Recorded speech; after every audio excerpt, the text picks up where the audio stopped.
So just to continue on before the naughty little puppet interrupts us. So we were talking about variation on pasture and why variation within a pasture is very important. So I'm going to show you a patch of pasture here. You can see there are a lot of broad-leaved perennials in here as well. A lot of farmers that do commercial grazing do not like these kind of broadleaf stuff. They prefer a monoculture that they can control with artificial fertilizers and all the rest, which is fine if that's your kind of operation and it works for you. That is perfectly fine.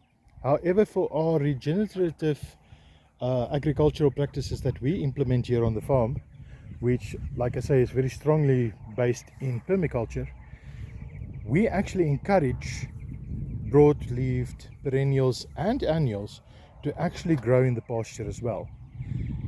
They play a very crucial and important role in an ecosystem. Like, for example, these small little ones, flowers this time of year, which creates food for honeybees, the local African honeybee. They host a lot of moths and other insects, predatory insects in special, like wasps, that will control any of the other pests and diseases that we have within our gardens. So not only do they do that, but if you have a monoculture, generally speaking, your roots of something like cynodon would penetrate into the top layer of the soil, maybe going down to 500 millimeters, maybe. Usually grasses don't go much deeper than that, or it doesn't need to. But now you have these perennials or some annuals, and they put down a taproot. And this taproot, like this one here, actually goes down 1.5–2 meters into the soil in some circumstances. Now what that does is these roots, and especially the taproot that goes down so deep, actually absorbs nutrients from down below the pasture. And those nutrients are then brought up through the taproot system up into the leaves.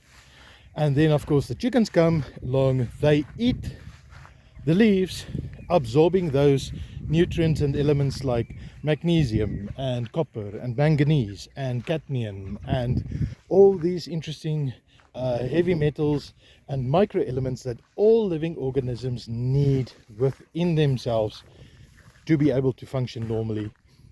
So the grasses don't necessarily do that, whereas the perennials with the deep taproots and trees bring up from deep below the soil. They bring up those elements into their leaves, and then the chickens of course eat that, process that, and they manure it out back onto our pasture. And now suddenly, instead of being 2 meters underneath the ground where it serves almost no purpose, we now have all those micro elements lying on top where it can be absorbed by the new layer of pasture that will grow on this. And that in a nutshell is why I prefer not to have a monoculture. And I can add on to that, the French talk, when they do grapes, the French talk about terroir, which is basically the grape tasting a specific way due to the environment in which it grows, specifically the soil. That is why you can have let's say a Chardonnay variety that was brought in from France into South Africa or Australia or New Zealand or California, and each one of those Chardonnays, even though they come from exactly the same mother stock, will taste different because of the soil in which they grow and the water that they get. That will change it.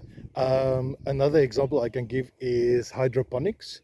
Hydroponic vegetables are a huge thing, and as beneficial as that is to feeding the population, you do have that one single problem is hydroponically grown vegetables all taste exactly the same with very little nuance to the taste of that vegetable.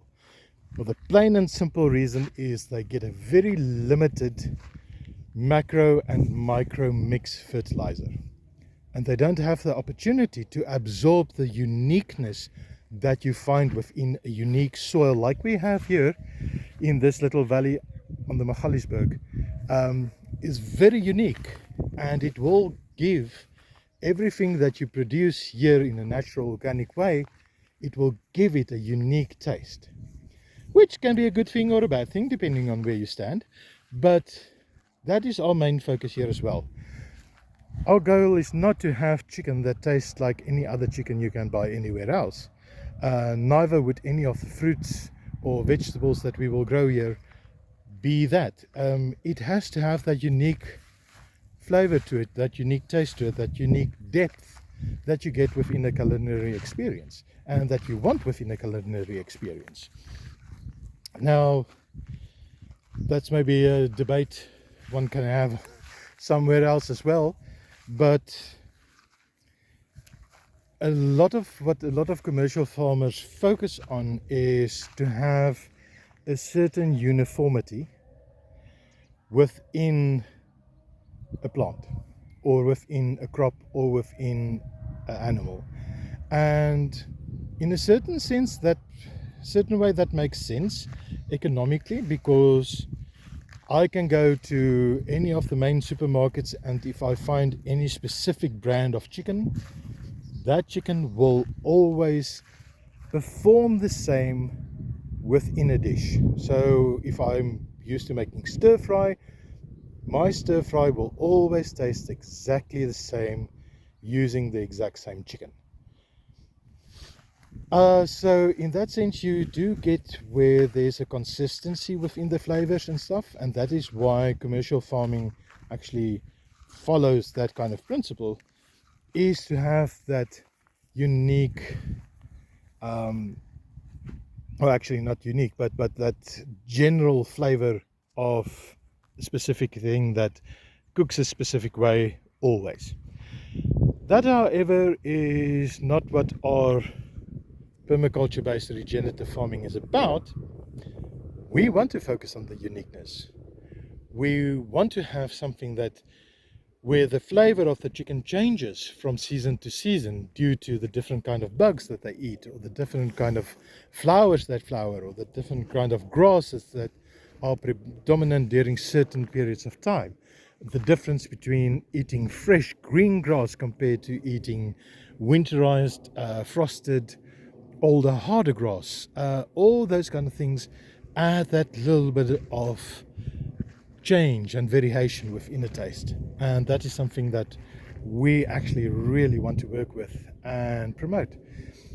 Now, that does not necessarily fall within your taste, and that is perfectly fine.